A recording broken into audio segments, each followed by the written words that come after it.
სიგარეტის გამო დაკარგეთ მართლა ხმა? ხო, პირველი შეყვარებულის გამო. მომიყევით რა ეს ამბავი.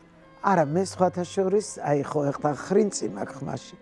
მაგრამ თუ მინდა ეს ხრინწი არ მექნება, ხო არა მაქვს. ეს არის ბაბულა ნიკოლაიშვილის დამსახურება, იმიტომ რომ მას სწავლა სწორი სუნთქვა, ამიტომ მე ეს ხრინწი 16 წლის ვიყავი პირველად რომ შემიყვარდა, ის იყო ძალიან ესეთი აი რაღაცა დარტყმა ნამდვილი. და სიგარეტი რა შუაში? ხო და მოსკოვში ვარ და იქ ვნახე პირველად, იქ გამაცნო ჩემმა ძმამ და მოკლედ იმხელად ის იყო, იმხელა შოკი იყო ჩემთვის და ისეთი ის რომ მივხვდი რომ იმასაც ძალიან მოვეწონე და მითხარო დილასო დაგირეკაო. ხო და მთელი ღამე მე და ჩემი მეგობარი ცხოვრობდით ბიძაჩემის დატოვებულ ნომერში სასტუმრო მოსკოვში.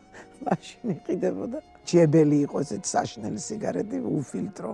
ხო და ერთი და დილას აი ესე ლაპარაკობდი.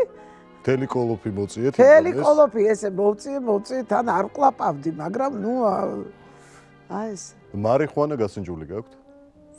ერთხელ კი. არა, მე ვერ ვიტან არაფხიზელ მდგომარეობაში. არც ალკოჰოლი? აპაპაპაპა. არ გითამადიათ არასოდეს? არა, აი თამადო, რა ჩემი საქმეა, აქ ხალის საქმეა თამადობა ეს.